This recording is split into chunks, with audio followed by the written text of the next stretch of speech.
Well, Ludwig, here's a chance to show your mettle. Mrs. White's farewell dinner. Madame is going to Europe. In 10 days, I'll be dining in your hometown on the Rhine, Ludwig. I shall make out the list of the best restaurants, Madame. Thank you. But before you do, may I ask a favor? Of course, Madame. You have another guest in the check room. Tiger? I think I have something very special for him in the kitchen. On your way out, will you take care of that, too? Of course, sir. Thank you.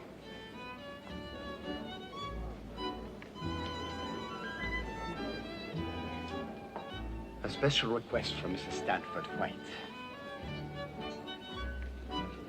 My heart still clings to the old first love.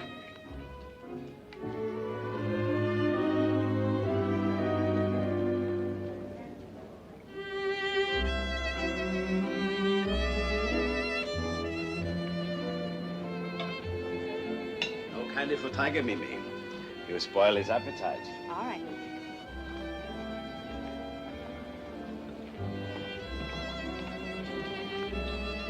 Good evening, Mr. Thaw. Mr. McCaleb, Mr. Donnelly. I ordered a table. Yes, Mr. Thaw. May I suggest that you step into the bar? It won't be long. 20 minutes at the outside. 20 minutes? Now. I'm terribly sorry, Mr. Thaw. The table was ordered for 7:30. It is now 9:15. Don't tell me what time it is. Mr. Thaw, you must understand, I had to give the table away. To whom? Mr. White. Mr. White. Which Mr. White? There are many Mr. Whites in New York. Mr. Stanford White. But over there, there will be a table free in about... I go to the races. Mr. Stanford White has the best box. At the horse show, the best seats. What is he, the Sultan of New York? Harry, You don't want to stop trying to quiet me. Go on playing. Could you excuse me a moment? Now listen, Herr Ober.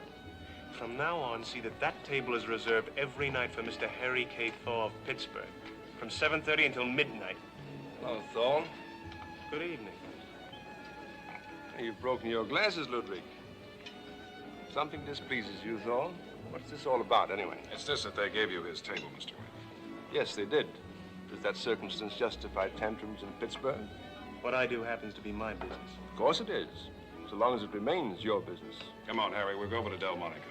What makes you so sure we'll find a table there? They may all be reserved for Mr. Stanford White. He may be moving over there to have his coffee.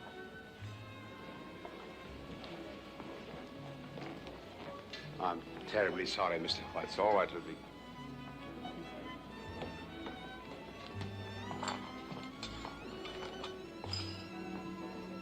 I'm afraid I'm not very popular with Mr. Thaw. I suspect that he suspects I'm the one who blackballed him at the club. Did you? We're a club, not a reformatory. Mrs. White? Thank you. Mr. White? Thank you. Well, Elizabeth, here's to your trip, your sojourn, and your return. You'll come back blooming. Remember how bored we used to be with bargain garden? Everybody was elderly and arthritic. Now I'm joining the ranks. Poor Stanny. What's this poor talk? We're the same age. No. You're a man at 48. I'm a woman at 48. That makes you 20 years younger. Oh, you throw figures around. You just let me handle the mathematics in this family. I love you very much. And I, alas, am in love with you. Yes, you've put up with a lot, Bessie. At least I've recognized you for what you are. Well, I've conformed, pretty much. I know you have, my darling. Oh, now, don't start waving at people. This is just you and me tonight. It's Bobby Collins. Oh. Good evening, Elizabeth. Good Hello, evening. Stanley. Oh, Bobby. Now, this won't be on the stands until next Tuesday, but you may as well know tonight what a famous husband you have. Read it, page 14. Stanford White. He changed the face of American cities. 2 full pages. Washington Arch, Madison Square Garden, Pennsylvania Station. Now, look here, Collie. If you've left out the Boston Public Library, I'll sue. It's the best thing I ever did. Ah, there it is, the Beauty Bright. I think I'll tear this out and send it to our boy. Won't you sit with us, Bobby? I wish I could, but I'm with the chairman of the board. What a divinely pretty girl. Where does Gibson find his models? Very pretty maiden are the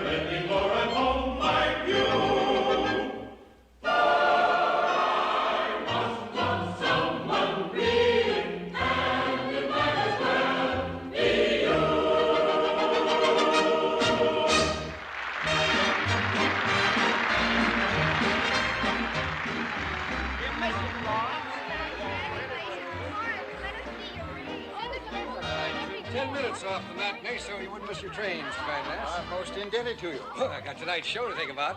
You know, I'm getting kind of used to this routine. Your bride's the fourth member of the sextet we've lost to Wall Street. Evie, you go phone the Serenity studio and tell them you can't pose today. Your mother's busy. Oh, Mama, why do we have to cancel a sitting? I could get it done while you fix the costume. You heard me, Evie.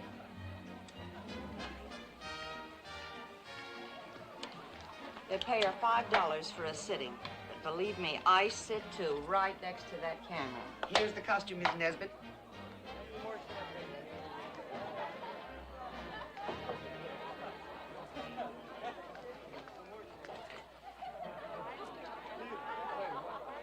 Rectorate 354, please. Take your hats off, girls. Hey, there's a payphone in the drugstore down the corner. I'm sorry. Oh, no, that's all right. Just go right ahead. Thanks. Hello, Mr. Sarony? This is Evelyn speaking. We can't possibly make it today. Oh, tomorrow'll be fine. How do you want me to do my hair? As a goose girl? Then I'd better come with braids. Yes, Mr. Sarony, we'll be there at 9 tomorrow. All right, that'll do, girls. Bye. I'll call the agency tomorrow. Well, all right. Well, thanks again. Yeah, just a minute.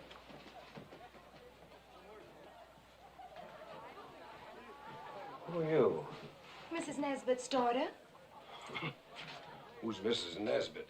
She's fitting the costumes for the lady who's taking the place of the lady who's getting married. I've seen you somewhere.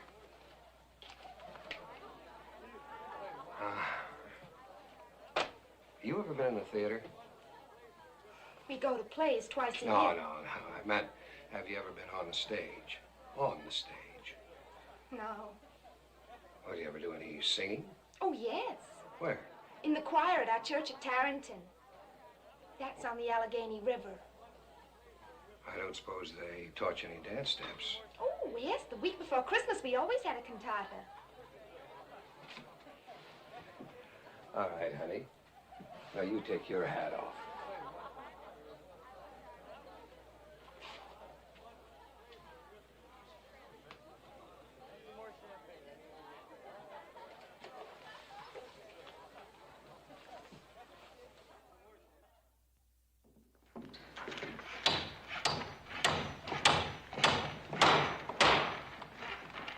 That's the way it is, and that is the way it stays. Mr. White, those 4 urns have to be added. The decision is not mine. I merely represent the Gould family. Oh, the Gould family, the Gould family. They shell out the money to build it, but I'm the one who's actually building it. Those gimcracks just spoil the purity of the line. Hey there! Don't unload them. They're going right back where they came from. But, Mr. White, they cost $60,000, and the greatest authority on Italian art suggested how they should be placed. They're going back to the Goulds. Let them set them up on their tennis court. I'm sorry I had the trip. Opposite the gate. Stop in at Murphy's. Have a beer. Say it's on me. Thank you, Mr. White. There goes a fortune, shipped all the way from Italy. Oh, don't worry, Mr. Finley. After all, life's too short, and it's only money. The Gould's money.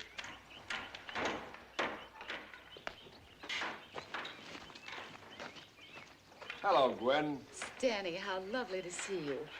We just drove out for a little sunshine and saw this. What is it, anyway?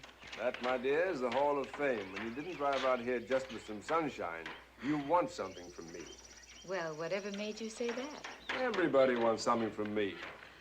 All right. Look, Stanny, you've got to do me a favor. You're building the new office buildings for Collier's magazine, aren't you? And you want to meet Bobby Collier. Well, how'd you guess? I've seen him in the theater, and my, he's handsome. For a rich man. All right. Luncheon Friday, 1 o'clock. Usual place. Danny, you're just a dream.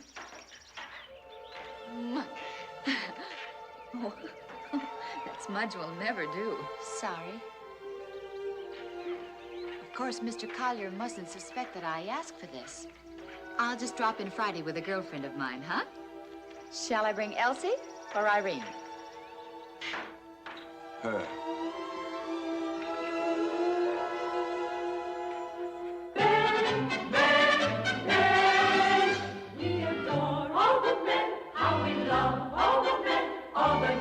run away through a sort of men. We are cats through and through, and there's nothing we won't do for a secret rendezvous now and then.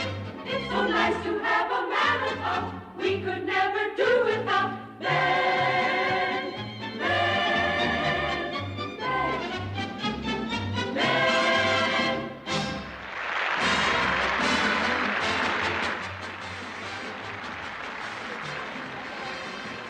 One second, please. Pink is for girls, and blue is for boys. Please, Mr. Thaw, we're just between the acts. Is there anything I can do for you? Just give me time to hand out my presents. Oh, but Mr. Thaw, we don't have Now, the this time. is for you. Oh, I didn't realize it was Christmas. Tomorrow happens to be my birthday. Well, congratulations. Well. Sue? George? Thank you, Mr. Thaw. Gwen? Harry, thank you.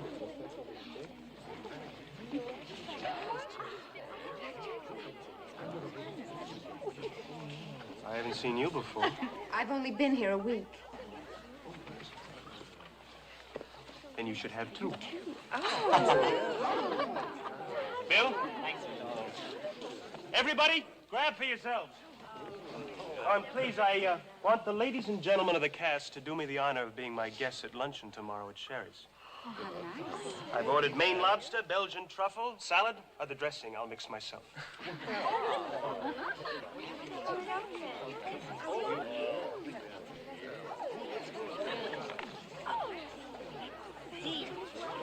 What did you get? I don't know. Isn't it funny, Mama? And he gave me two. You don't need to tell me who he is. He's from Pittsburgh. My husband was a lawyer there, you know, 29 Diamond Street, and he knew the Thaw family. Well, he wasn't exactly their attorney, but once he lost a lawsuit against them. Evelyn, you and I are out of that birthday party of his. I'm taking you to meet some friends of mine tomorrow. Meet who? She doesn't go racketing around, you know, without my permission. Mrs. Nesbit, when she goes out with me, she's not racketing around. She's breaking right into the upper crust. Did you ever hear of Mr. Stanford White? Well, Please, Mama, please let me go. well, as long as you're there to chaperone her. She's there to chaperone me. Cut the cackle, everybody. 6 minutes to cooking time. Come on, let's get it.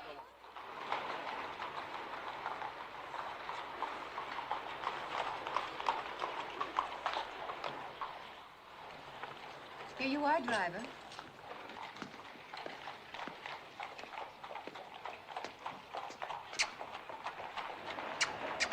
A toy shop is a funny place to have a luncheon. Just you wait, honey. Why'd you tell Mommy your friends are so swell? Well, look who's talking. Usually eats lunch out of a paper bag. Come on. How do you do, Miss Arden? I read in the paper you're a star now. Yes, I've got Lily and Russell worried.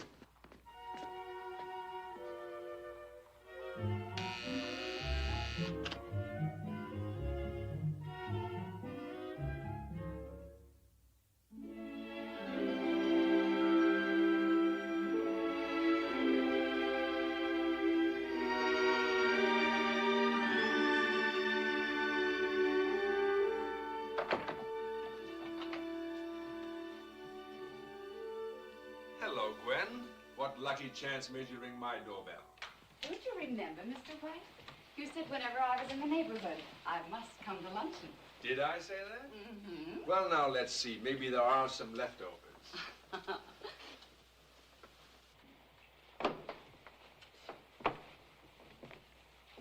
Well, Bobby, there goes our business conference. Plague of locusts has descended upon us. Miss Arden and Miss Springtime in person. This is Mr. Collier. I am Stanford White. Her name is Evelyn. Never Evelyn mind. No name could be lovely enough. But, Stanny, I've seen her. Of course. This is the girl whose picture I showed you. The Gibson drawing. You've never shown me her picture. Yes, I did. Oh, no, that's right. I showed it to your wife the night before she sailed. Don't tell me this is the Mr. Collier.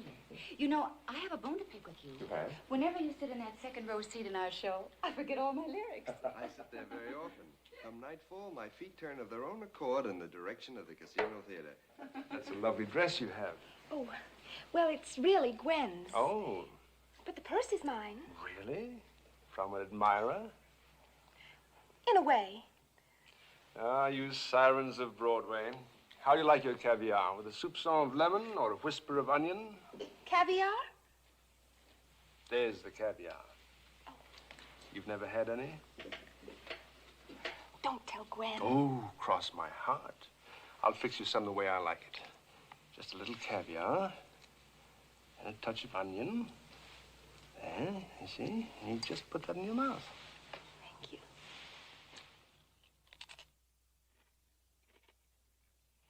Tastes better with champagne. 1 glass, Miss Springtime. Just 1.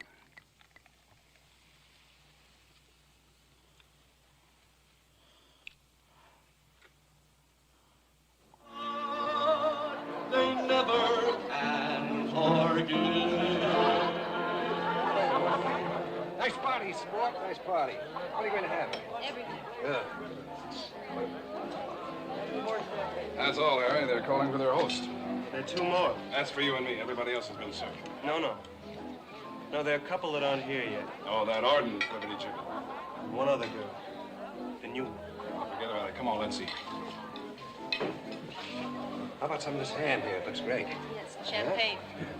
Mr. Stage Manager. Yes, Mr. Thaw. Your cast isn't complete. 2 of your artists don't seem to care for my hospitality. I've got other fish to fry, says Gwen. I've got tonier friends than that, says Gwen. Oh, nonsense. They probably had a fitting or something. They'll be right along. Tony of friends? For instance. Stanford White, for instance.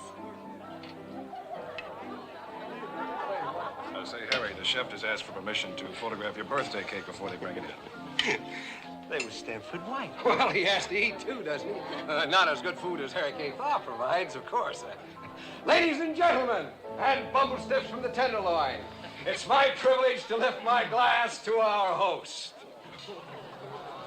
If this country were a monarchy, he'd be the Prince of Pittsburgh or the Duke of Allegheny. He told me so himself. Professor! He's a jolly good fellow, for he's a jolly good fellow, for he's a jolly good fellow, which nobody can deny, which nobody can deny, which nobody can deny, for he's a jolly What's the matter, sport? I wasn't gonna break him. Why should I break a couple of plates? which nobody can deny, which nobody can deny. Well, who goes out next? It's Evelyn's turn. Oh, but I'm no good at guessing games. Oh, come on now. Out you go. And don't you dare to listen. Up there so you can't hear us. Higher. Oh, higher.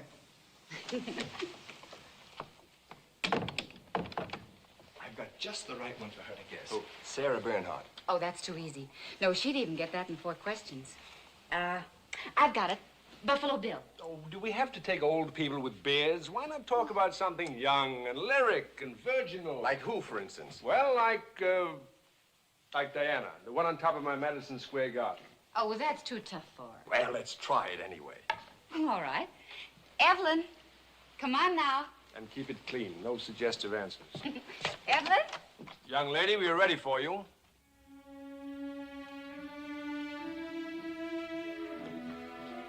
What are you doing up there?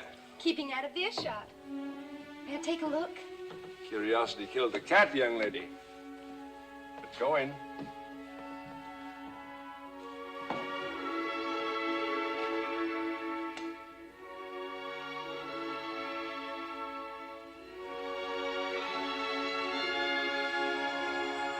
I built it for a client of mine. He hated the city and he hated fresh air. So I built him a forest glade. And there's his moon. Among the trees, he hung a swing, a garlanded swing from a painting by Watteau. He gave his parties here, picnics, people sitting on the grass, a midsummer night's dream. By the time I sent him my last bill, he was bankrupt. So I find myself stuck with a forest. Now, look here, why do you do that? You can doubt me and laugh at me and not try to hide it. Oh, it's not because of that. Then why do you do it? It's my tooth. I fell when I was skating and chipped it. You must be careful not to trip up. You're much too pretty. And not only while skating, if you know what I mean. I know what you mean. I guess I've kicked and scratched and bitten more boys that tried to get fresh than anyone in Tarleton. Well, I'm glad you warned me. I was thinking of being a little fresh myself. Now you're making fun of me. Oh, no, not in the least. However, since you're resolved to be a spinster, If you kissed me, I'd like it very much.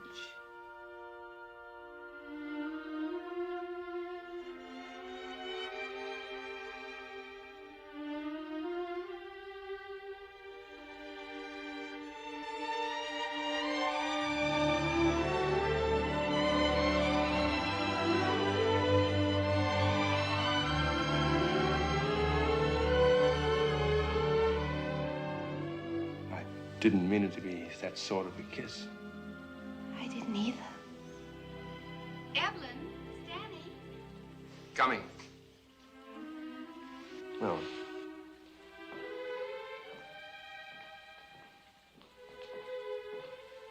Hey, what happened to our party? Come on down. Be right with you. All right.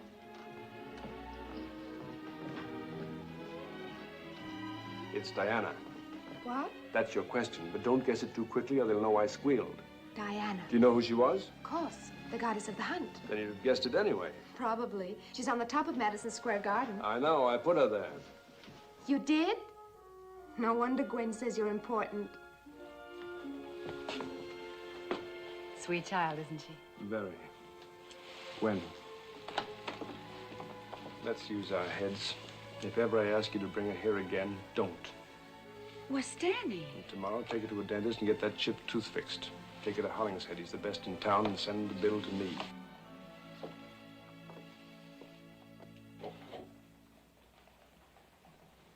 Put that mirror down and go to sleep. You got 2 shows tomorrow. And don't bother to say goodnight. I'm not speaking to you. Think you want me to run around with a chipped tooth for the rest of my life? You told me never to accept jewels or dresses from a gentleman. You never said anything about teeth. I never heard of a man making eyes at a girl and then sending her to a dentist. He didn't make eyes at me. I wish he had. Do you know, Mama, he's the first great man I ever met. Well, you met him 3 times. That's enough. I only met him once. 3 times. The first time, the last time, and the never again time. He's a married man. Let me tell you this. If he weren't married... He'd be too old for you. Now rub that willful look off your face and get some sleep.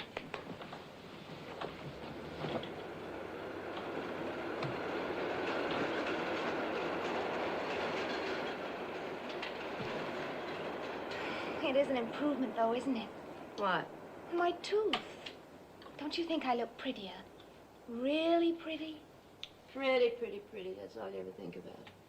It's all the fellas ever talk to you about, isn't it? How pretty you are. Well, there's nothing wrong with being pretty. It's a gift, all right. Let me tell you something. I've seen more tears run down the pretty faces than down the plain ones.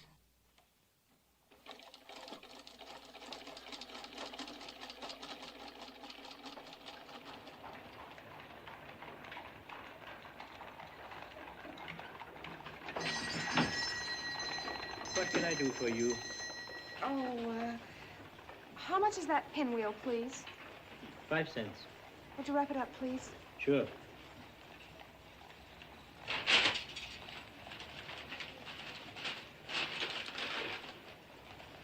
Thank you, and come again.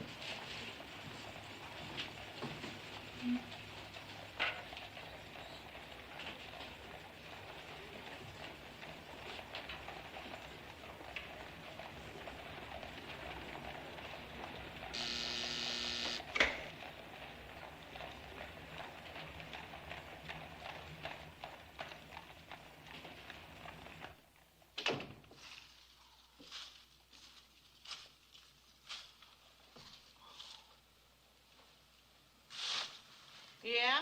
Oh, may I see Mr. White, please? There's nobody here. Oh. I thought Mr. White always had luncheon here. Luncheon?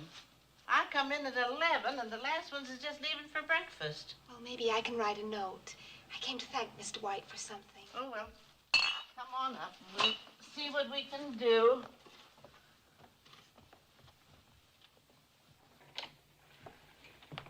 ought to be able to locate a pencil somewheres. Here, miss. Oh, thanks.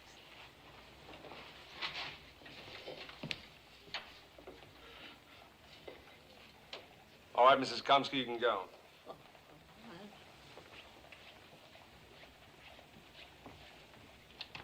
Who asked you to come here? I dislike unannounced visitors. I'm terribly sorry, Mr. White. You should be. I'm a busy man.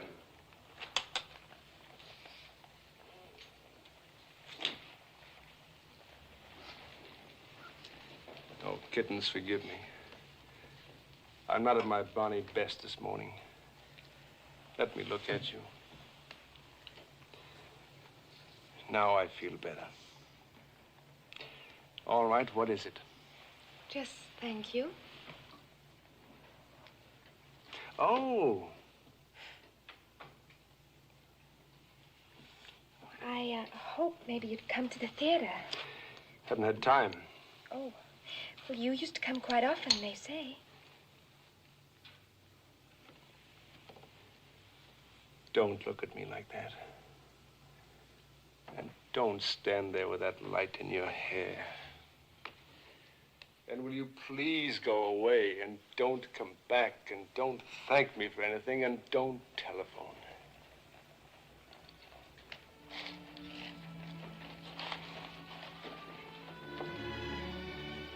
You really wanted to see me? Yes, Mr. White. Don't call me Mr. White. Yes, call me Mr. White. Sir. Now, goodbye, Miss Nesbit. I remain yours most sincerely.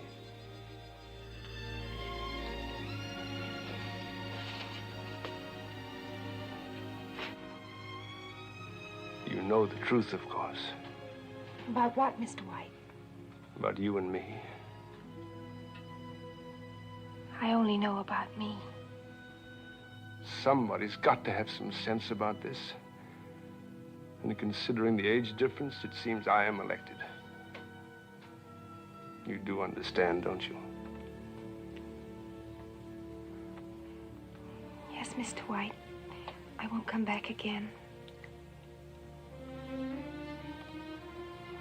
Goodbye.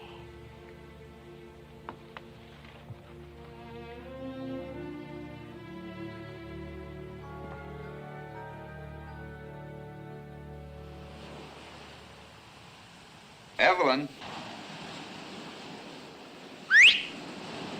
Yes, Mr. Gibson?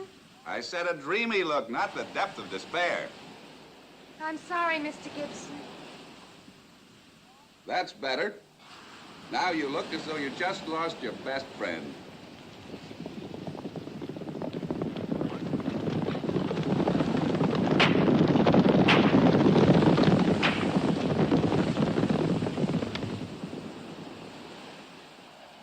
That bounder from Pittsburgh. Who's he trying to impress now?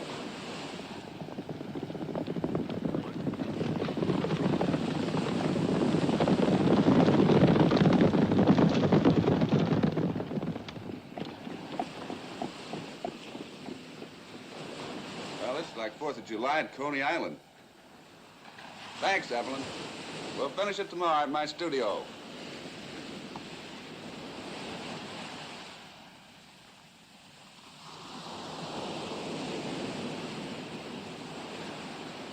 Miss Nesbit. We seem not to meet. I'm Harry K. Thaw. Oh, hello, Mr. Thaw. Abby, you going for a dip before you change? No, Mama. You like my pacers? I bought them at an auction in Surrey. The Duke of Westminster bid against me. Did he? He's the richest man in England. I always get what I want.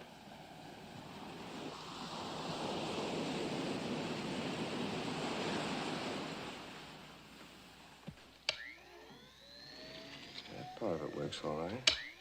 It's fine. It's still the other thing that's got me. Good evening, Mr. White. Ah, here's Mr. White. He'll know what to do better than anybody. Listen, Stanley, we're in some trouble about the pie. About the pie? Yes, after we get the girl in the pie, just how do we get the crust over her? It's very simple. You merely have the mechanic hide under the table with the girl. Then give him ample time to put the crust over her before he pulled the lever. Bob, Stanley, we're in trouble. Oh? We couldn't get blackbirds, so we have to use canaries. Well, I wouldn't worry if I were you. If the girl is pretty enough, I don't think they'll notice. I don't know. Come on, let's take a look at the girl. Oh, yes. Good evening, Mr. White. I trust you have no objection to my being here. But the invitation read, one member, one guest. I'm Mr. Gould's guest. Delighted to see you, Thaw.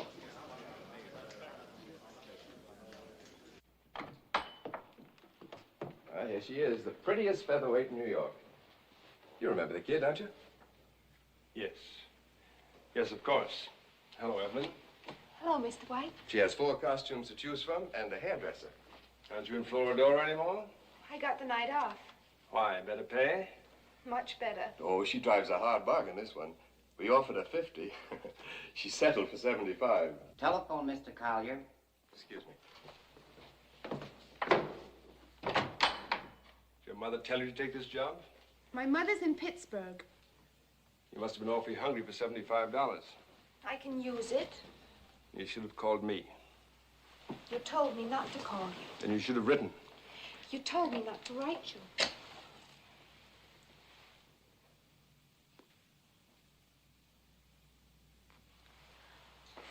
Who taught you to light men's cigars? My father, when I was that high. And sometimes he'd let me take a puff, and I never choked once.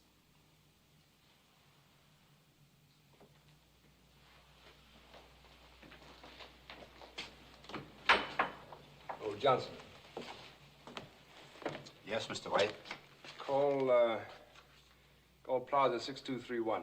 It's a girl who works in vaudeville. She'll pop out of that pie with the greatest of ease. I beg your pardon, sir. Don't worry. She's used to being sawed in half. Yes, of course.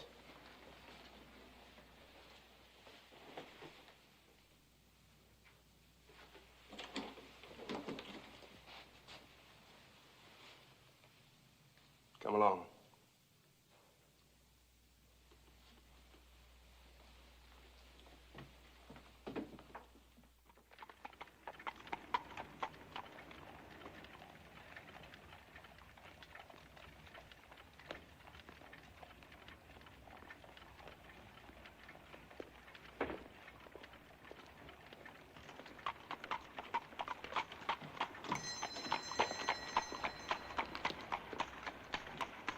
I don't want to go inside.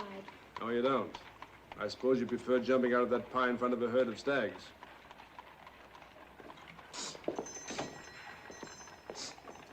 That's all I need, having you cry now. You're going to get some food and some conversation from a Dutch uncle.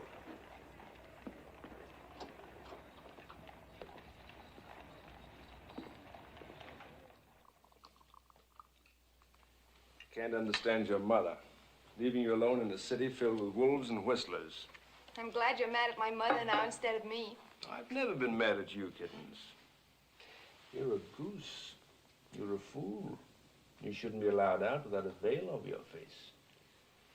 As a matter of fact, an iron mask might be a better idea.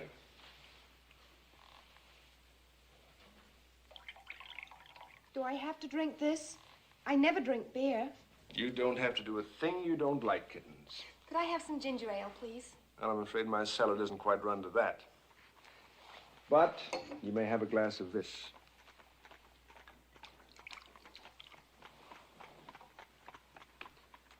Just one.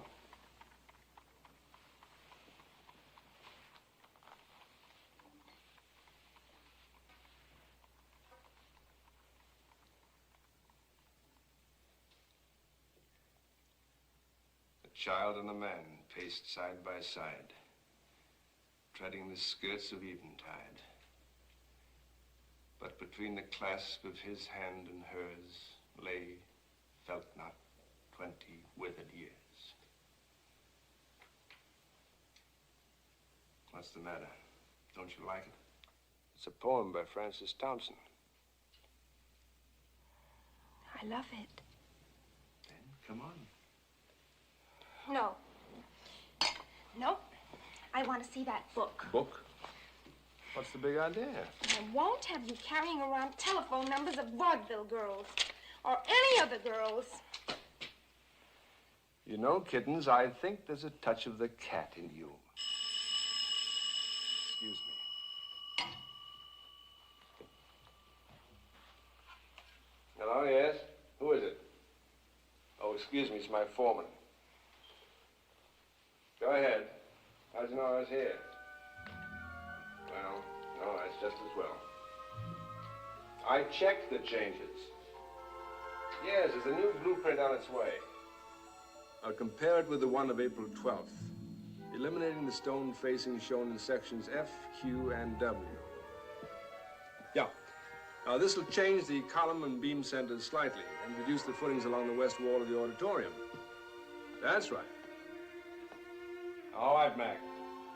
Yes, I'll try to get there by 11 o'clock in the morning. All right, goodbye. I think I was a doctor or something.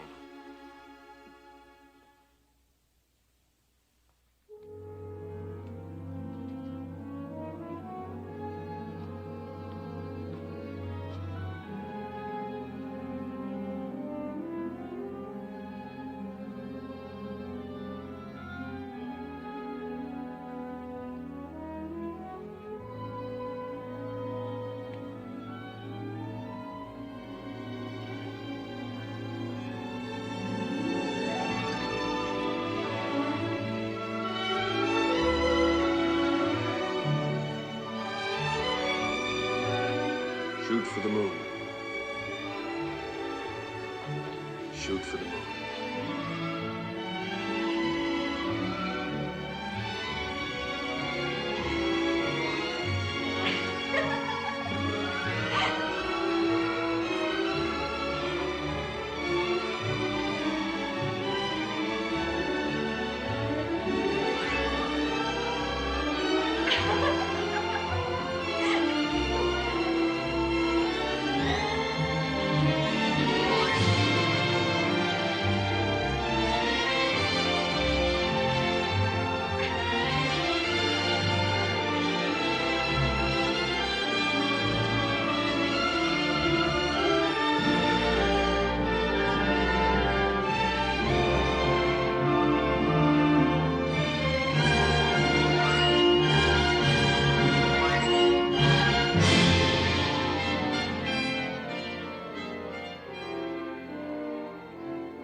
Mr. White. Yes? The ghouls are delighted. Oh, I'm very glad.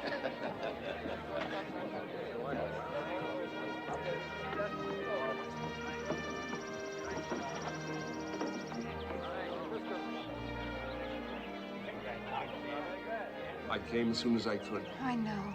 What a day it's been for you. Now is a day. Darling.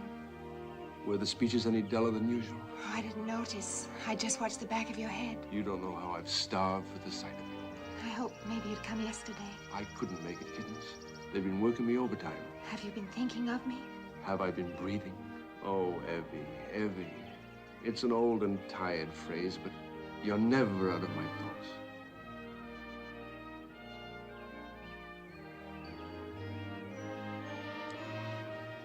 When can I see you again? Whenever you can manage. At 4 o'clock, I have to go to Newport. Have to spend a weekend with a Colorado copper baron. Oh, rats. Oh, rats. I'll tell them their Italian villa will have to wait. I'll send them a telegram. Say I've got the measles or broken a leg. No, you're not going to send any telegram. You'll just let me know when you'll be back and I'll be waiting. Always. Evelyn, you mustn't be so wise for me. Be selfish. Be greedy. Would you like me better if I were? Like you? I don't like you. I'm obsessed with you.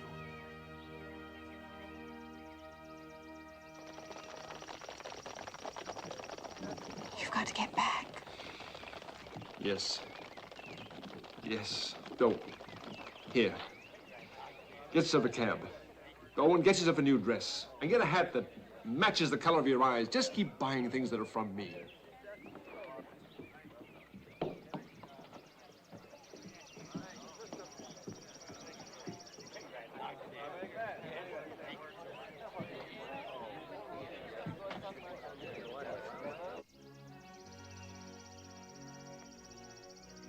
Are you for hire?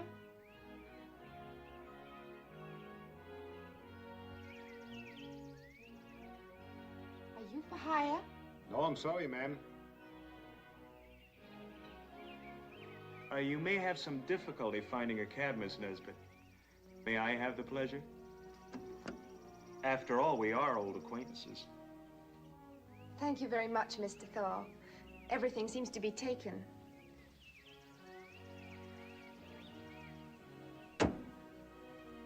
Where to, Miss Nesbit? Oh, could you drop me near the theater, please? Casino Theater. Yes, sir.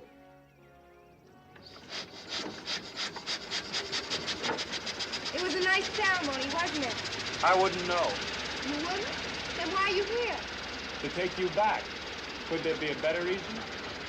How could you possibly know I'd be here? I've made it my business to know a great deal about you, Miss Nesbit.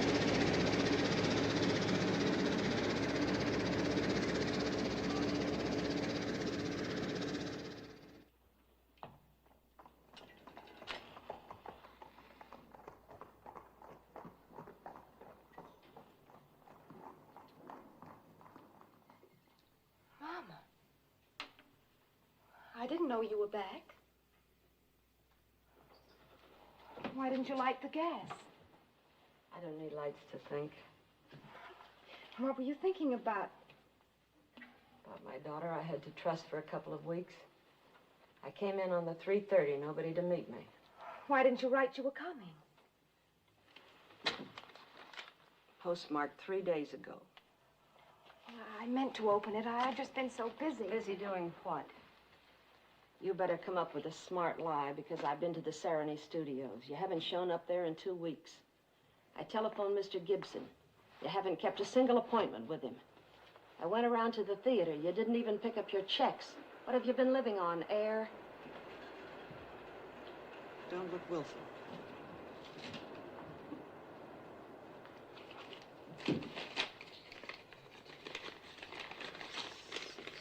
$80, $120, Evelyn. Drop that tone, Mama, please.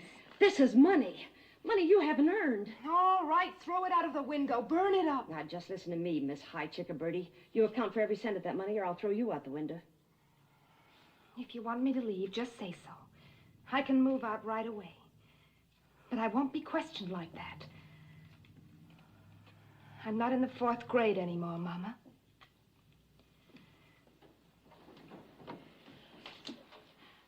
Evelyn. Evelyn.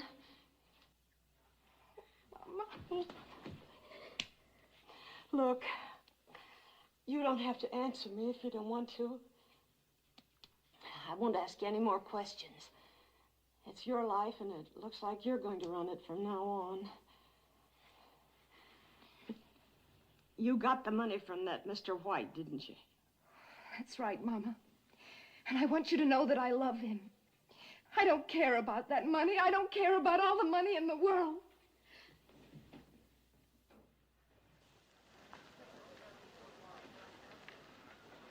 May I help you? Oh, we're looking for a winter coat for my daughter. There's a plaid one in the window, but there's no price on it. That means you want to break it easy, I guess. The plaid? That should be nice on the young lady. I'll show it to you. Wait, first tell us how much. May I be of service, sir? Yes, I'm looking for a friend of mine. She came up in the elevator. There she is. But what's that monstrosity they're putting on her?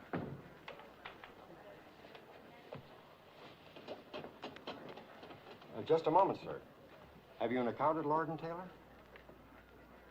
Sport, tell him who he's talking to. That's no coat for this angel. Hello, Mr. Thaw.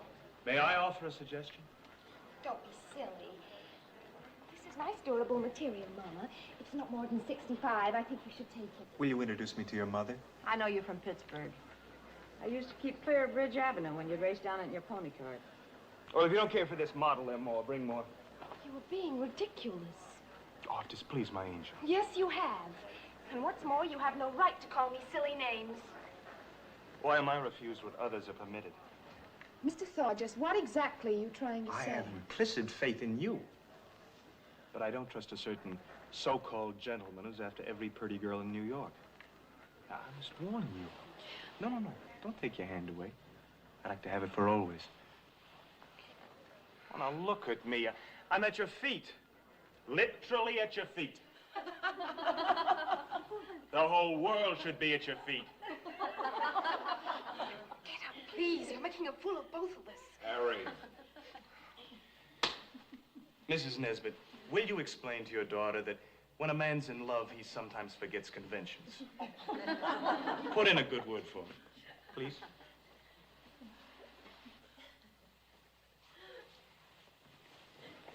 Ladies?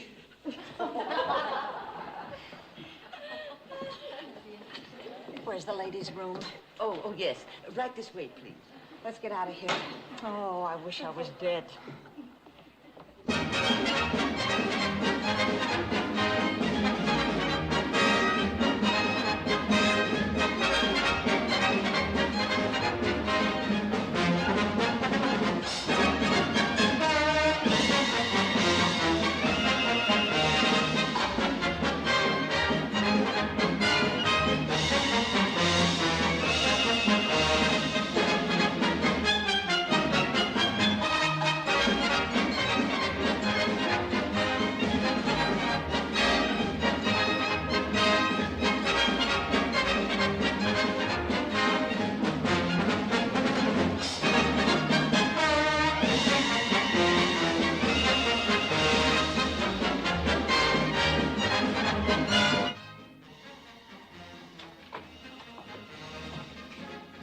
Sorry. Oh, come on in. You're Mr. White, aren't you? Yes. I'm Mrs. Nesbit.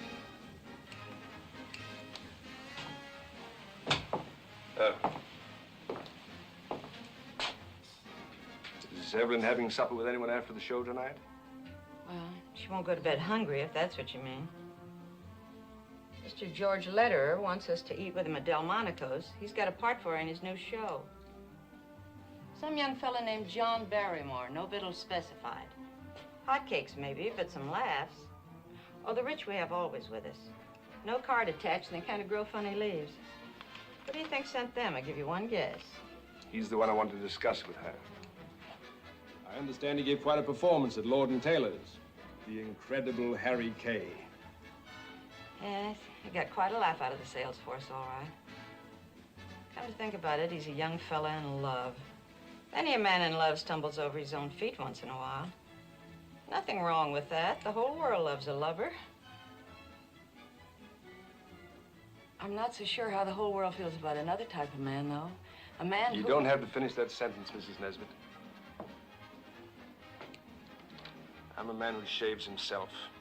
It's no pleasure for me to look into these eyes of mine every morning. Yes, Mr. White, it's quite a mess. At night, when I hear her crying, I pretend to be asleep. But cry she does, till the milk carts rattle down the street. Tell her I'll wait for her in the manager's office.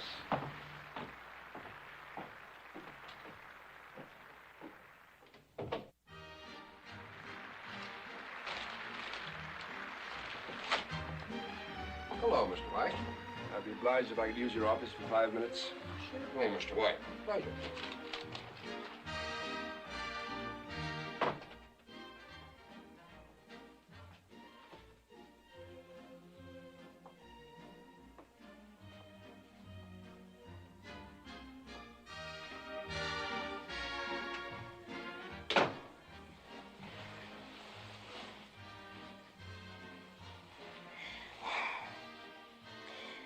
You'll be all covered with my makeup. Oh, yes, your makeup. Sit down. I want you to listen and listen carefully. Would you be willing to take it off right now, once and for all? My makeup? Yes, and those costumes of yours. Would you be willing to go to bed every evening at 9 o'clock and get up every morning at 7 o'clock? Learn to draw and play tennis, speak French, learn sculpture and horseback riding? Would you be willing? If you ask me to. All right. I'll fix it with the management. You're going to quit Broadway. What's happened, Stanley? Have you been talking to lawyers? Have you been thinking things over? Oh, Evie, child. No, I haven't been talking to lawyers. I never will. I can't. I love my wife. I love her dearly. But that hasn't stopped me from being in love with you. I've tried to battle it out with myself, and I've lost. Only one thing left, to think of what's best for you.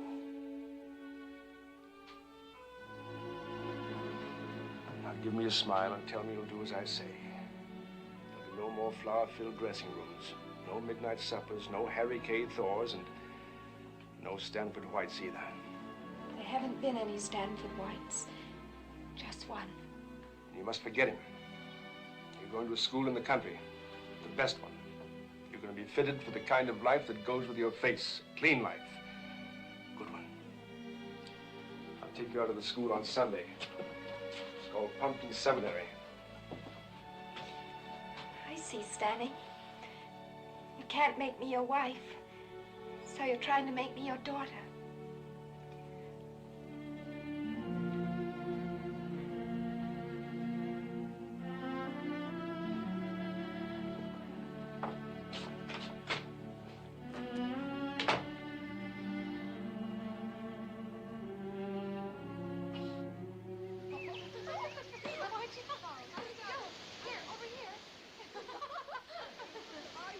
I'm sure Evelyn will like us, and we'll like her, Mrs. Nesbit. Thank you for bringing her to us. You're welcome, I'm sure. Oh, Mrs. Jennings. Well, what I want to tell you is this. I do a lot of traveling between Pittsburgh and New York. Just never know where I'll be, so maybe the best thing for you to do would be to send the report cards and bills to Mr. White's office. Mr. White has indicated that already. He's an old friend of the family, you know. Yes. You picked a beautiful place. You'll study hard? Yes. Languages? Yes. History? Yes. And the fine arts? Yes. And you must learn to play tennis. Yes. And you must forget me. Never. Well, Gustav, if you're going to cash the $345, you'd better be starting. Goodbye, baby.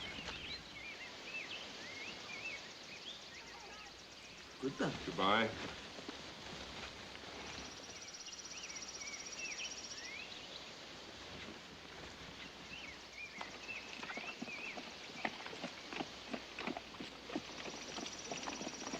Girls, come here. Evelyn Nesbit, I want you to meet Nancy Van Natten and Dimity Carter. And this is Blanche Lockwood and Mary Grosvenor. Hello. Why, Evelyn, your hand is burning. Are you running a temperature? I don't think so. Well, it's probably just first-day nerves. Take her to her room, will you, Nancy, and make her comfortable. Of course, Mrs. Jennings. Come on. You girls come with me. All right.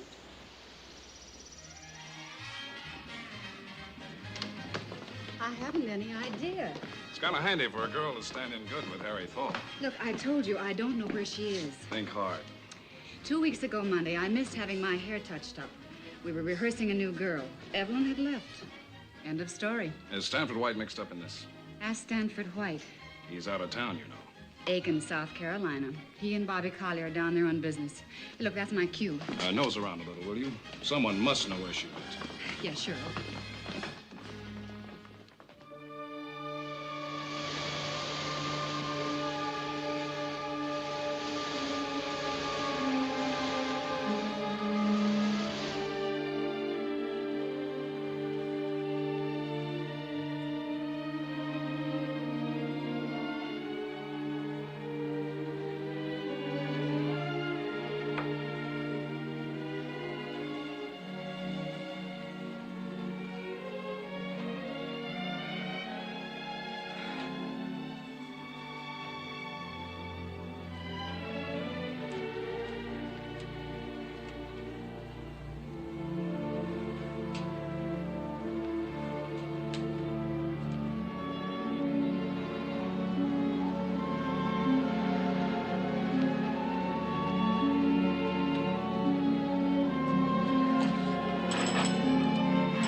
York number, please. Madison 6235.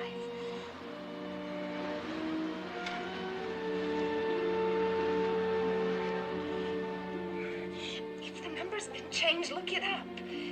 It's a person who called Mr. Stanford White at his studio, 22 West 24th Street. Reverse the charges, please. No, you can't call me back here. I don't want to wake up everybody. I'll hold the line. Please try your best.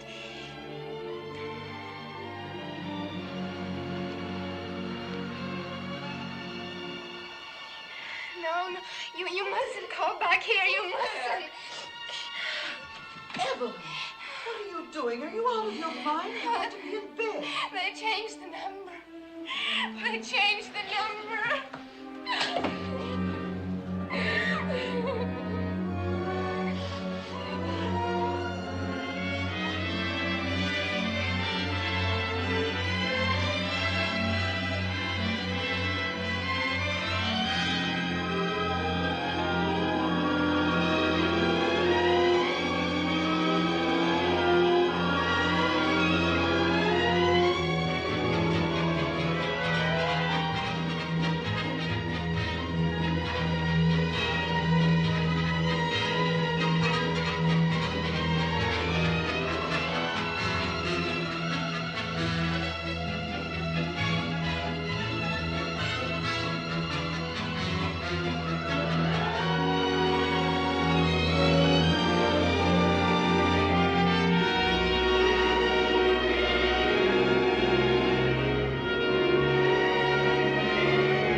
There's nothing wrong with her physically. It's a nervous breakdown. I never saw such a homesick girl. I've written to her mother and suggested that, much as I regretted it, would be wise to take her home. That would not be practical, I think. What she needs is a complete change. Why, Evelyn, my dear, are you feeling better? There's some flowers in my car. May we have them brought in, please? I'll take care of it.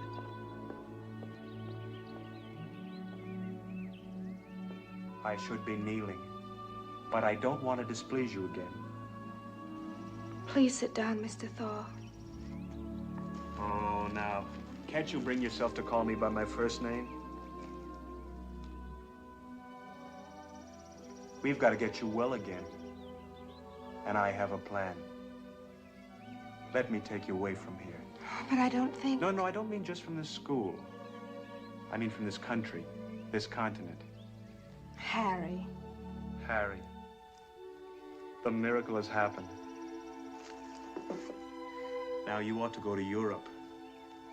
You and your mother, of course. Now, you ought to see the world. France, England, Switzerland, the lakes and the mountains. Why should you want to spoil me like that? Spoil you? The sun doesn't spoil the roses when it shines on them. Now, what good is all my money if I can't bring the glow back to your cheeks? I'll make reservations for us at Cook's. Oh, Fred, give me a hot buttered rum, will you? Yes, Mr. Collier. Anybody join me? No, thanks. No, thank you. The deck of this Celtic is as cold as ice. Oh? Who's sailing? My sister. Should be an interesting passage. Harry K. Thaw's aboard. He's taken most of the A-deck staterooms and is acting as though he were the captain of the ship. Really? I think that man is certifiable. Whom do you think he's taking along with him? His bodyguard. Do you remember the girl we hired for our pie? The one who was rescued by the quixotic Mr. White here? What's this? The little Nesbit is going to Europe with Harry Thaw. Oh, you must be mistaken. I saw her on board. I talked to her. With Harry Thaw? Oh, it's proper enough. Her mother's going, too. I hope the ladies insisted on round-trip tickets. He's apt to leave them stranded in Europe. Mr. Collier? Oh, thank you. A cablegram for you, Mr. White. Oh, thank you. Where are they going? Switzerland, I believe. Mountain climbing was mentioned. Heaven help the Alps. You're making a mistake not having this. Both of you. Oh, Simpson, what's the first boat I can get to Europe? I'd like to arrive before the Celtic if I can. Before the Celtic. The Campania sails at midnight, sir. When does she get to France? Wednesday next. Beats the Celtic by 6 hours. All right, book me a passage. If I can, sir. What do you mean if you can? Any sort of a stateroom will do, and leave my ticket with the person on the dock. Of course, sir. Here, open that for me, will you? Beekman, 8700. Go ahead, read it. It's from Baden-Baden, sir. Seems to be from Mrs. White. Mr. McKim, please. Go ahead. Can't stand this dreadful, healthy place another minute. Sailing Bremen tomorrow. One glimpse of you will do me more good than all the waters of Babylon. Love, love, love. I'll see to your sailing as soon as you're through with the phone, sir. I won't be able to go.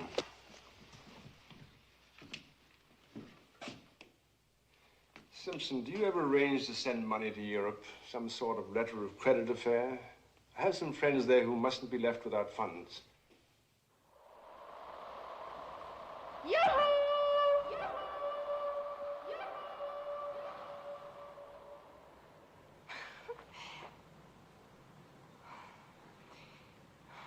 What are you thinking about?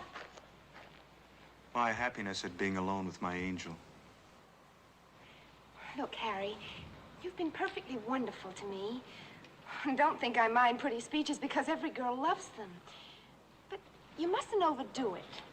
Those flowery things you say every time you introduce me, well, people laugh a little. Oh, people introductions. There's only one introduction that'll stop any laughter. Mrs. Harry K. Thaw. Now, how long are you going to torture me? I'm not torturing you. Life is meaningless unless I can have you all to myself. Now, don't turn away. I'm proposing to you. Every breath of mine is a proposal. Marry me, Evelyn. Marry me. Let's go back. They must be ready to feed us. Now, give me my answer. I can't. You can't what? Answer me or marry me? Isn't that answer enough? Don't want me.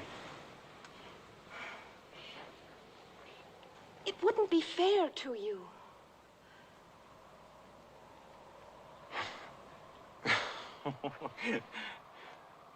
So Mr. Stanford White is still my rival.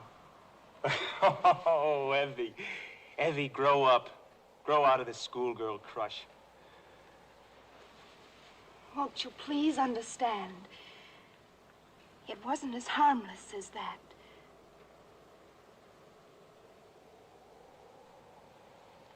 If you want me to go home on the next boat, I'll go and pack. Look at me. Say you were never one of his girls. Don't be childish, Harry. Say you weren't. Say you weren't! Speak up, do you hear me?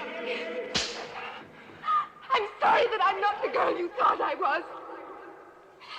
Take that back. No, take this back! I'm trying to forget it! Why won't you let me?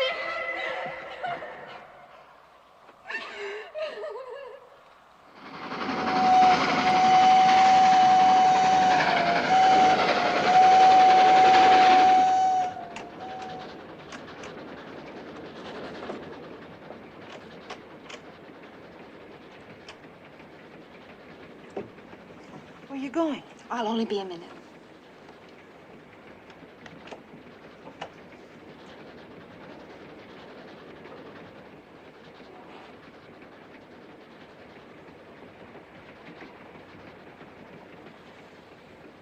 I thought you'd gone to bed. Never mind me. It's you who needs rest. Will you believe what I'm going to tell you? Of course. I realize how wrong I've always been in my treatment of everybody. My mother, my sisters, my friends. You, Evie. Harry. But don't say anything. You're the only thing I ever really wanted. And I've lost you. When we get off this train, you'll go out of my life, and I have no right to blame you. Evie. Evie, I met you too late.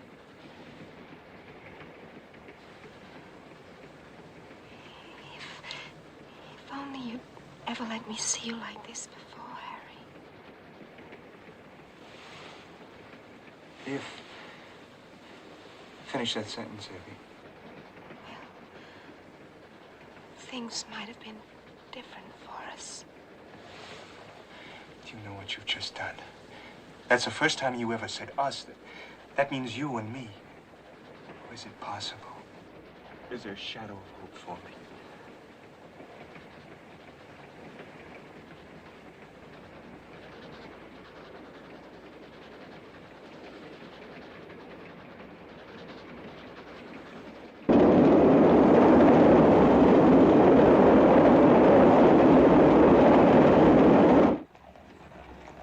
Paper, mister! Paper! Paper, mister! Paper! Paper, mister! Paper! Paper! Paper, mister!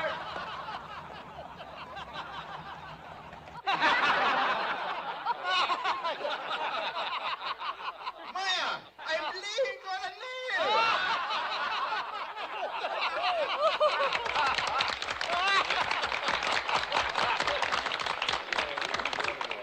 Aren't they delicious? What's the matter, Stanley? You haven't laughed once. Oh, yes, I have. Don't keep watching me.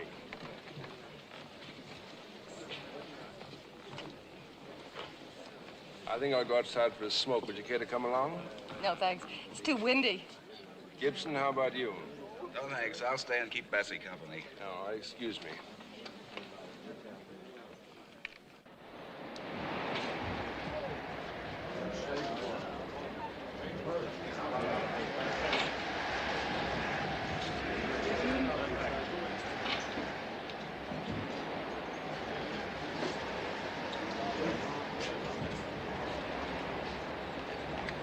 Allow me. Thank you. Oh, hello, Dr. Hollingshead. I haven't seen you for some time. And you should. I had my nurse call you twice for a checkup. My teeth are fine, thank you. Paper? Paper? Quite a piece of news about that girl of ours. What girl? The one you sent me last year. She's certainly landing herself in a tub of butter, isn't she? Good for her. This you won't believe. I got a letter from Europe. Special delivery from Harry Kay. Making an appointment for next Sunday morning, 10 to 11. I don't follow you. Everything I did on her tooth has to be undone. Ever hear anything nuttier than that? You know what? I'm just going to rub a little polish on that tooth and send a bill. A humdinger. Why Sunday? No other patients around. Seems like the bridegroom doesn't want her seen by anybody in New York.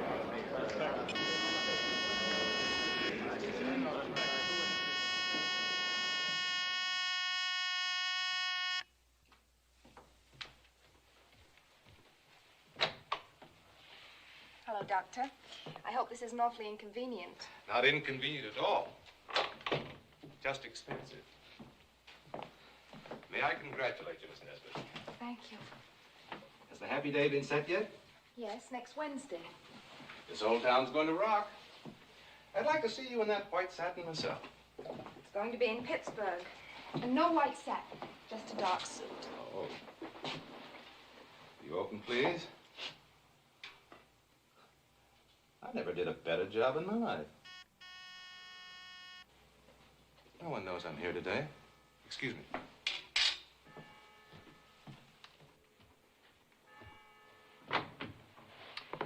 Mr. White. I'd appreciate it very much if you'd leave us alone.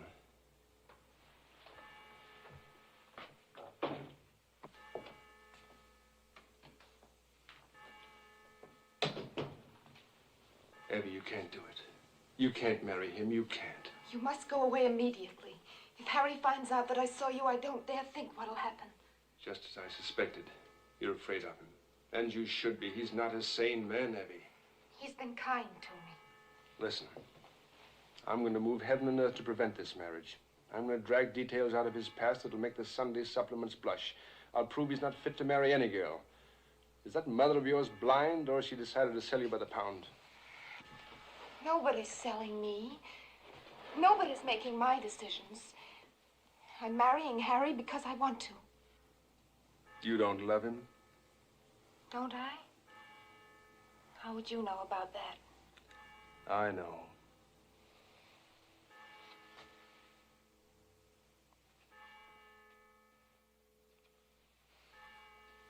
Now you're my little girl again. And you're going to listen to me. Everything can be just as it was.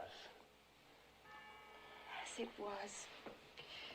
Sneaking through toy shops, holding corner meetings, waiting for telephone calls that don't come for days, sitting in restaurants and almost choking to death when the waiter orders dinner for Mrs. White's dog. Don't talk about that side of things, Abby, please. That's what you're offering me, and I'm not taking it. Not just for my sake, but for yours, too. Never mind me. I do mind you. I mind you because I love you, and this is the way out. Goodbye, Stanny. And don't send me any wedding gift, not even anonymously. Harry would know. He'd sense it. All right. If the time ever comes when you need me, you know where to find me. Goodbye, Eddie.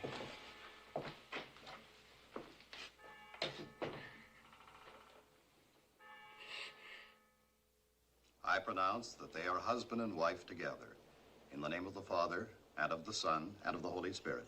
Those whom God hath joined together, let not man put asunder. Amen.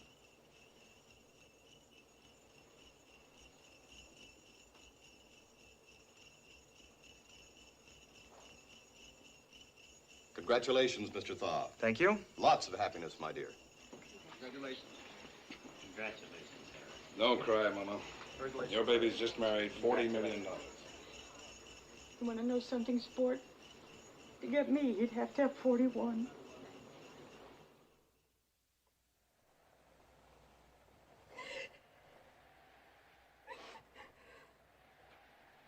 You're not the guilty one. I know that. He is. He tricked you into going to his studio, didn't he? Let's not talk about it, Harry. And then he gave you something to drink. Please, Harry, let's go Did he down. or didn't he? Yes, he did. Oh, what was it? Wine? What difference does it make? Red wine. So you couldn't see that he'd put something in it. He didn't put anything in it. Then why red wine? It wasn't red wine. It was champagne and cognac. Pain. That takes the taste away. What are you talking about? Stanford White and his methods. Oh, Harry, it wasn't like that. But a second ago, you admitted it. You must stop this, Harry. You must.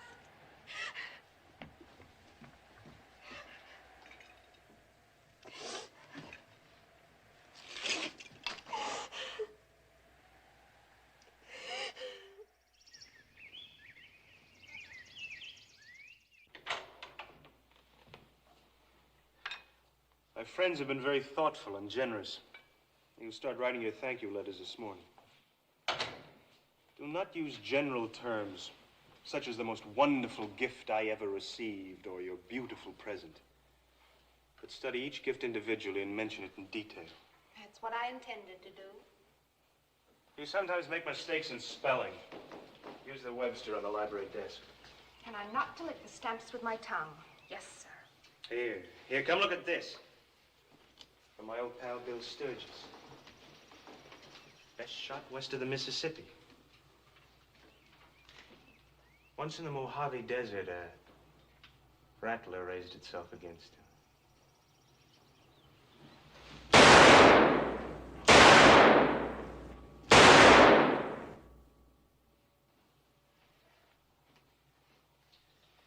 Fortunately for Bill, I'm not a bad shot myself.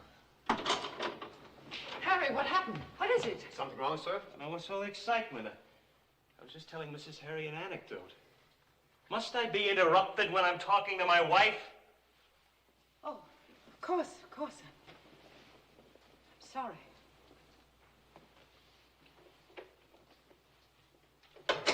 There's no need for you to write to Bill. We'll see him in New York next week. I didn't know we were going to New York. What would you have done if you had known? Informed your friends? Arranged an assignation? Where are you going? Get the dictionary and look up assignation. Don't play so innocent.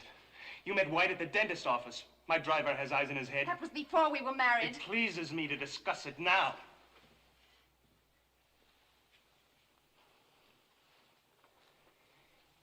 Running into that beast is inevitable. Shops, restaurants, theaters.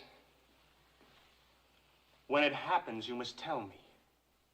Just say, I've seen him. I've seen the beast.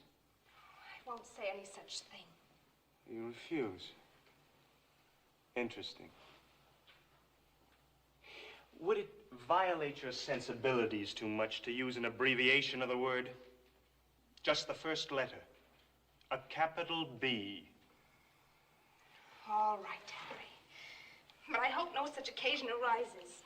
I don't want to see him. He doesn't want to see me. It's over, over, over. Believe me, I beg you.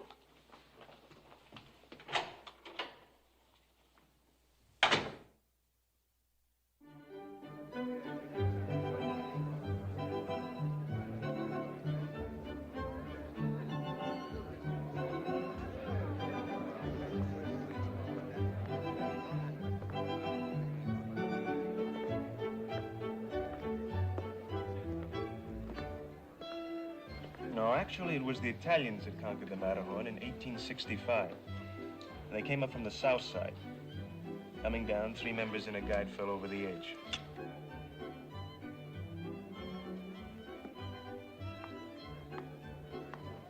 Now, you see, the Swiss side of the Matterhorn looks like an obelisk, while the Italian slope is a series of terraced Scrap walls. paper, Tom, and pencil. Sorry now. Here, dearie. And while the Italian slope is a series of terraced walls, now the party pushed up the South Glacier. Didn't find the true approach up the narrow mouth of the West Glacier, but on the...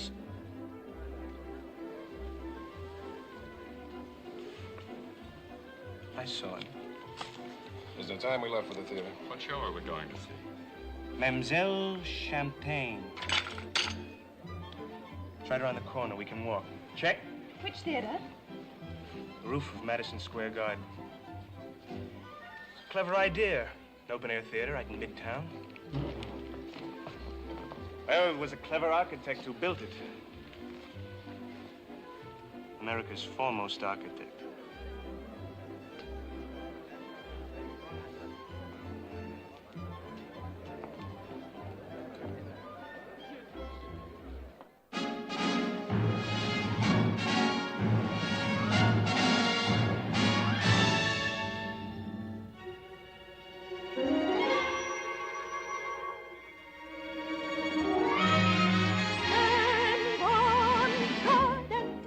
Your heart from the thrust of Cupid's dart.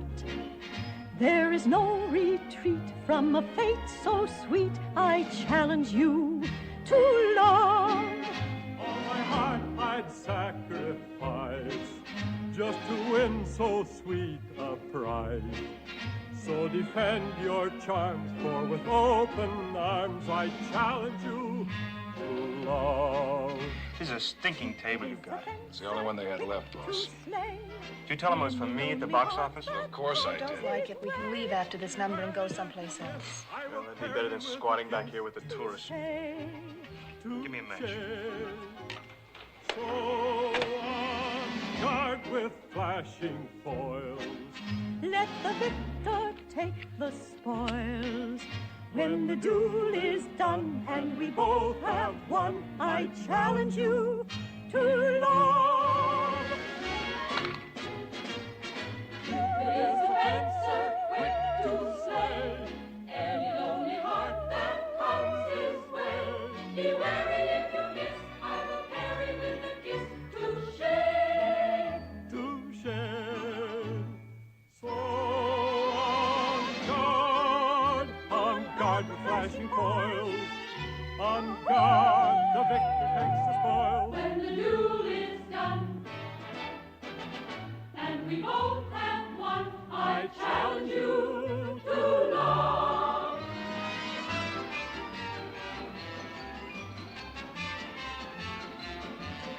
Is he following us, or are we following him?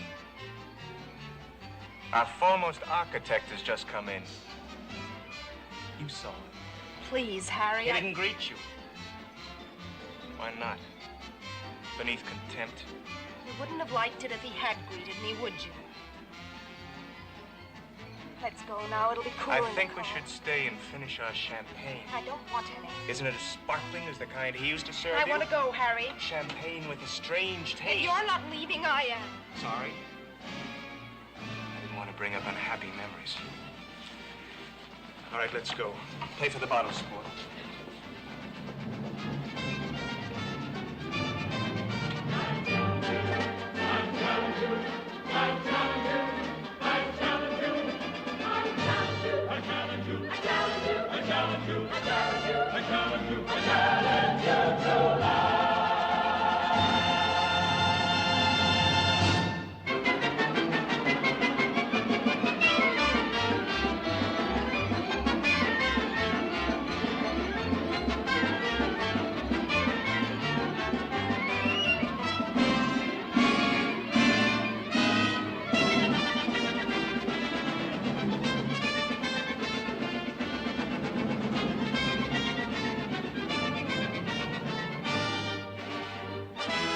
Yes, Thaw?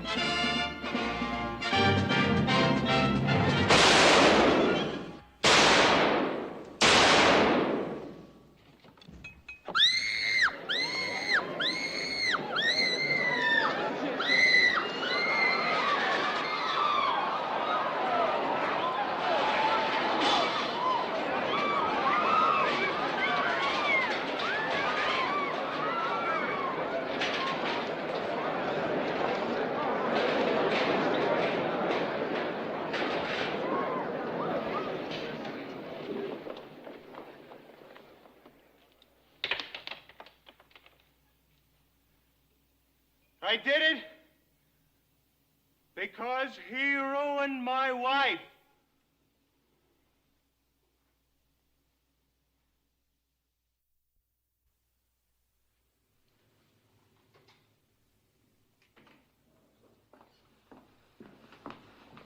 Mother. Has he arrived? He came straight from the station. Show him in.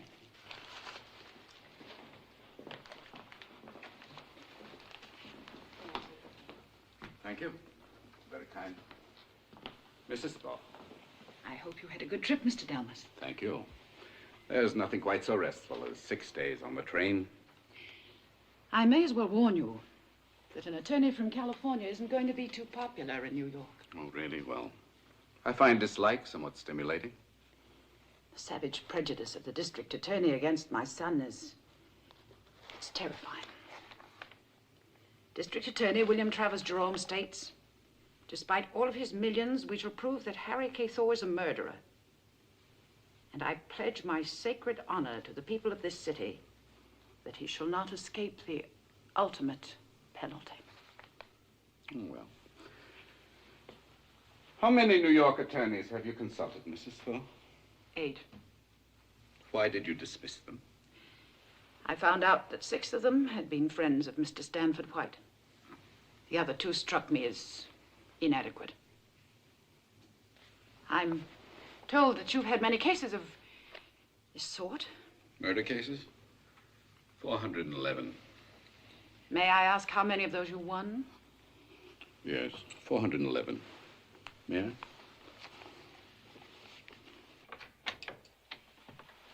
Oh, Abby, this is Harry's lawyer. How do you do? How do you do? May I close the door? Well, she's here now. Speak your piece. I shall. Mrs. Harry, it's my painful duty to inform you that it's absolutely essential to our case that your mother be out of town during this trial. No subpoena must reach her in the county of New York. I'm building our case on the unwritten law. Those 12 men in the panel must be convinced that Harry K. Thaw was the defender of American womanhood. Anyone not in complete sympathy with this line of defense had better be kept off the stand. Well, it's a good thing I didn't unpack my duds. Back to Pittsburgh for me. I'll go get my ticket.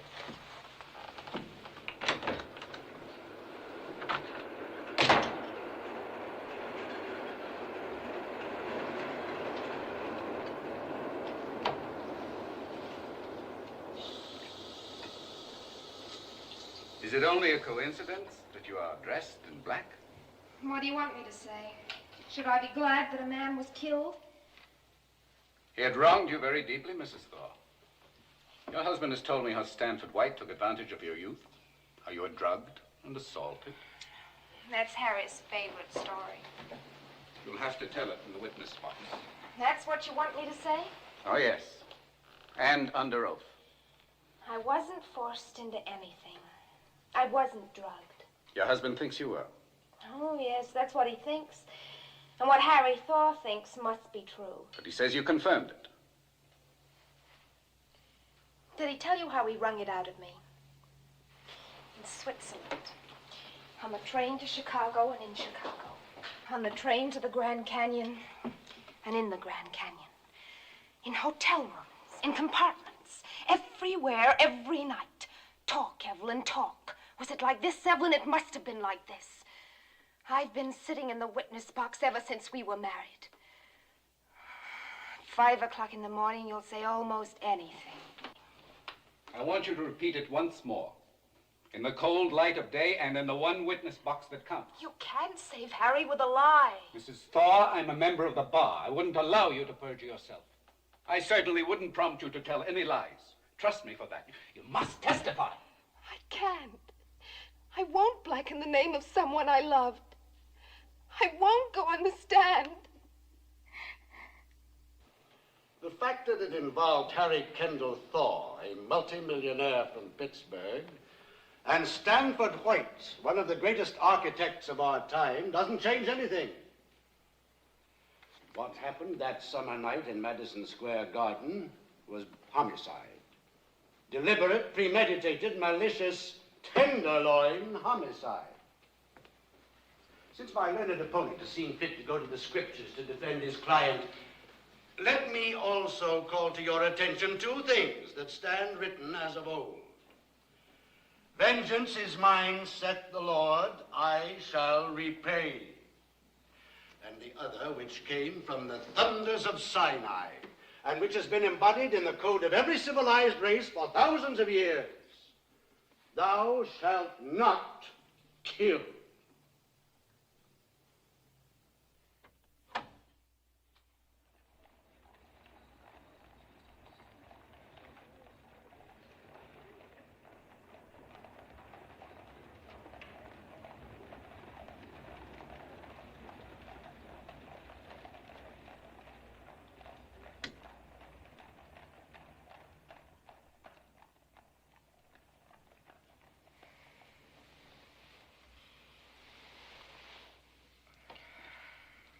Is it time to get up? It's 3 o'clock in the morning. 3 o'clock? Evelyn, they're going to kill my boy. Has something happened? Mr. Delmas was with me till midnight. He thinks it's hopeless now. The press is against us, the people on the street. It's you, Evelyn. It's you who could save Harry. I? That boy of mine, that poor boy.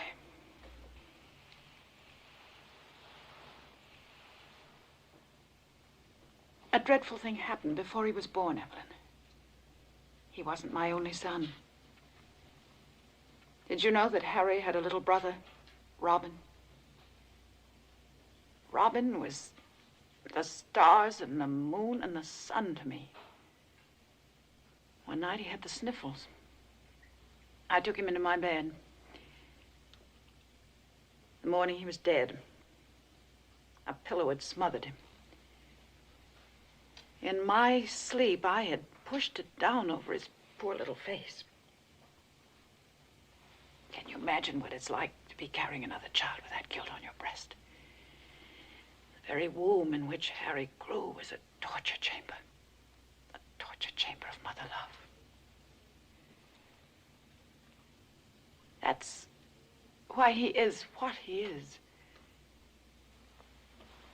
It's my crime, really. Too much love. Too much love. I know. You don't know. If you did, you'd take pity on him. Does the jury's pity that he needs. They'll have pity if Harry's wife gets up and tells them how that gun came into his hands. You must go on the stand.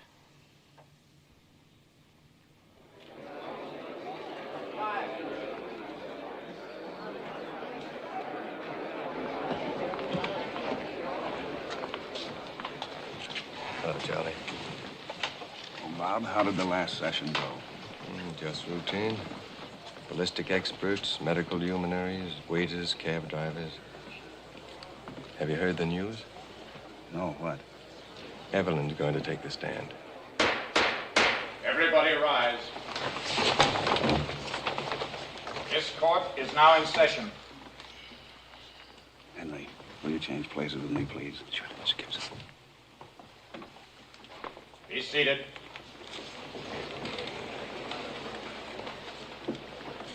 Evie, can you hear me? Yes. Don't go on that stand, I beg you. But I said I would. Don't, please, my dear. What can I do? Faint. Collapse. Let them carry you out, but don't talk. With Your Honor's permission, we will now summon to the stand the wife of the defendant. Mrs. Evelyn Thaw.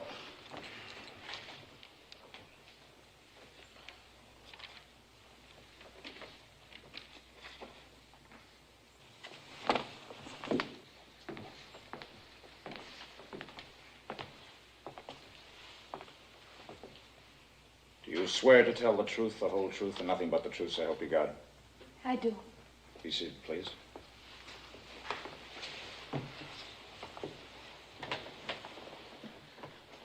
Your name, madam, has already been stated. You are Evelyn Nesbit Thaw. I am. You are the wife of the defendant, Harry Kendall Thaw. I am. Now, Mrs. Harry, will you please tell the jury about your numerous visits to a house on 24th Street in which Mr. Stanford White had a so-called studio? Objection, Your Honor. This line of questioning is in no way germane to our case. I withdraw my question, Your Honor. I agree with my learned opponent that, as phrased, it has no bearing on the defendant's guilt or innocence. I will rephrase my question. Mrs. Thaw, would you please tell us of the numerous discussions you had with your husband regarding your visits to the house on 24th Street?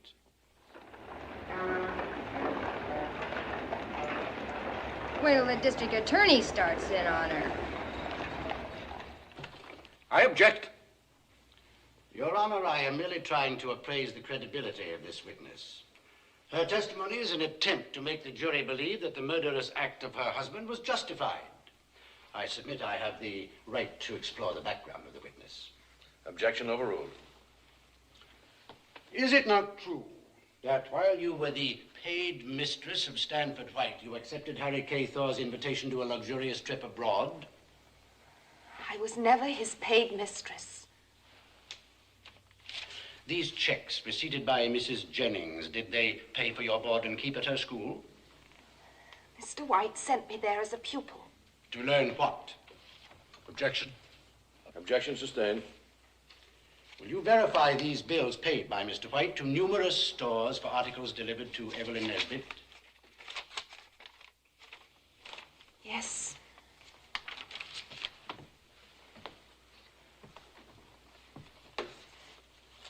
Did he ever give you money? Yes or no? Yes. Then I repeat my former question. While you were still his paid mistress, did you accept the invitation of the defendant, a younger and richer man, for a luxurious trip abroad? Yes or no, please? I can't answer such a question, yes or no. Who paid for your trip abroad? Harry Thaw. Thank you. I now show you the copy of a letter of credit for $1,000, made out so that either you or your mother could draw on it. Did you know of that document? Why, it was sent to us when we were in Switzerland. Who purchased that letter of credit? Stanford White.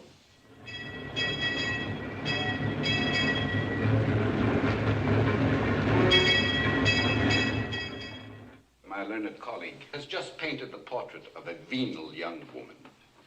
Even if he is right about her, he is doubly wrong about my client, because if Harry K. Thaw found his bride to be what the district attorney claims she is, was it not inevitable that something should have snapped in his young mind when he saw the man who had turned her into his... I will not speak that word, not here. But when he saw that man, a veritable storm raged across the consciousness of this young husband. A brainstorm. He knew not. He reasoned not. He struck.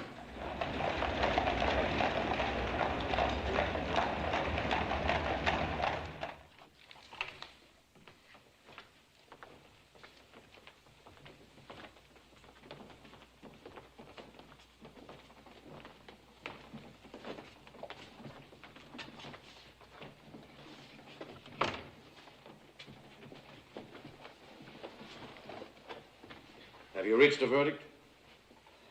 We have, Your Honor.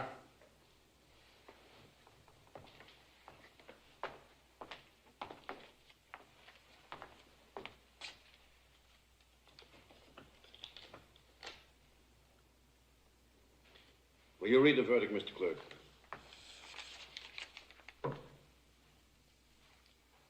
Not guilty.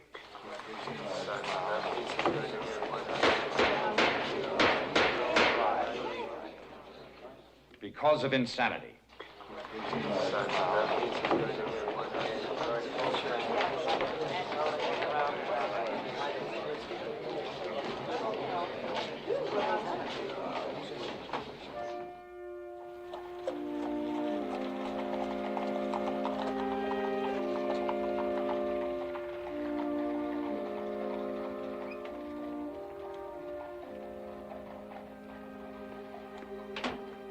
Mrs. White? Yes? I'm Evelyn Thaw. Mrs. White, the things I said on the stand about your husband, you realize, of course, you must realize, Mrs. White, that's the way Harry's sick mind imagined it was.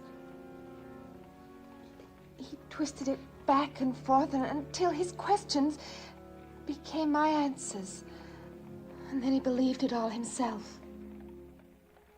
The papers say you saved your husband's life. Mrs. White, you must believe this. Your husband wasn't... I was the one at fault, not he. I was in love with him. It was all my fault. Love can be a great fault.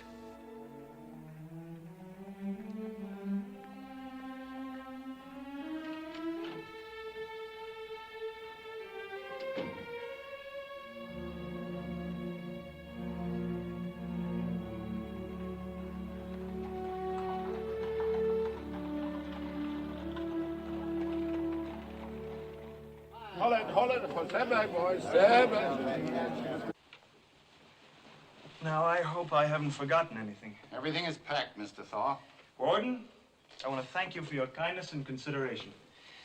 Now, here's a little something for you and your men. Thank you, Mr. Thaw. Well, Mama, it's goodbye. No, Harry, it's au revoir. I'll visit you twice a month in Mattawan. We'll work night and day to get you out. When we set the wheels in motion, it'll be a couple of years at the outside. Well, now, Margaret, you've got to go to Pittsburgh with Mama. You've got to stick by her. Of course I will, Harry. Oh, Mama. Now, the first thing you must do as soon as you get home is get my mountaineering outfit together and send it right on to me. I want the rucksack, the ropes, the alpenstock. Harry, you won't be able to do any mountain climbing. I want them! Once in a lifetime, I utter a wish and you argue with me. Of course, I'll send them first thing. Mr. Thaw, if you please. Of course. Harry, you haven't spoken to me. What do you want me to do? Go with your mother take a place near the asylum. How very characteristic of you, Evelyn, to think only of yourself.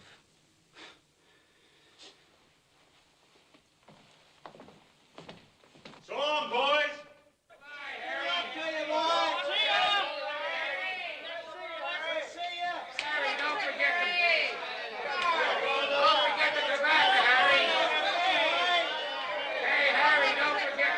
I'm sending some cases of scotch. Drink to me, huh?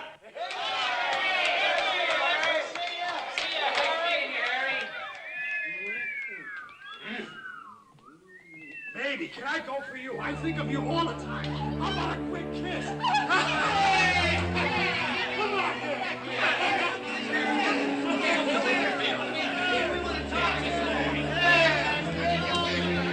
Oh, Harry! Please hold Mr. Thaw. Stand back Stand now. back. Thank you, sir. Stand back. Stand back now. Stand back. Don't crowd in. Huh? That's his mother. Stand back. All right. Stand back.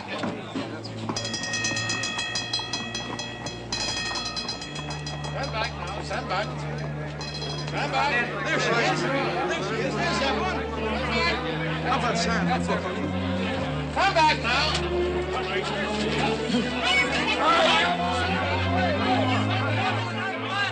Narrow it down. Go! Get out! Come back! Come on, open up! Open up! Get out of there! Come back!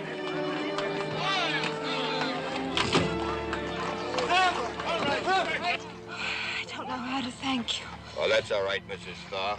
I'll get you home. Huntsbacher is the name. I warn you, though, you won't find it very peaceful.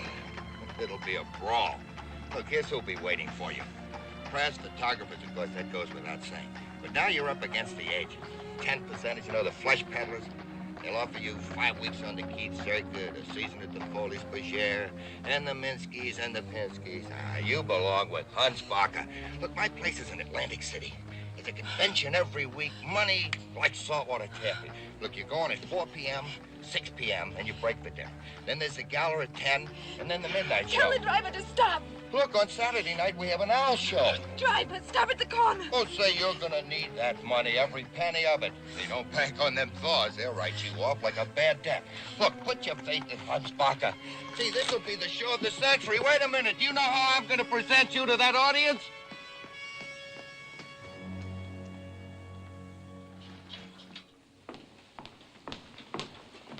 Oh, Evelyn, we weren't sure you'd be back. We sent our farewell in a letter.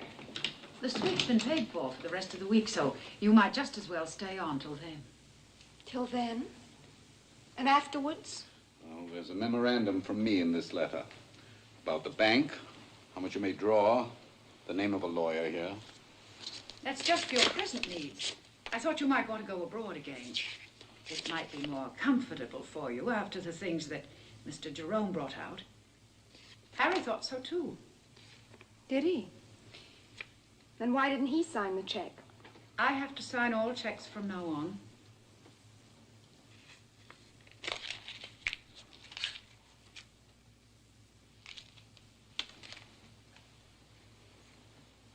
Why are you smiling?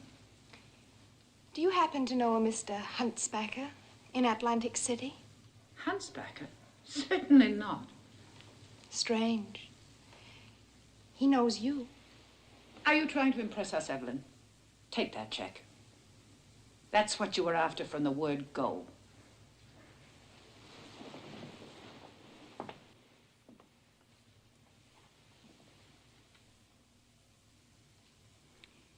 Goodbye, all of you. My mother taught me a proverb. If you lie down with dogs, you get up with fleas.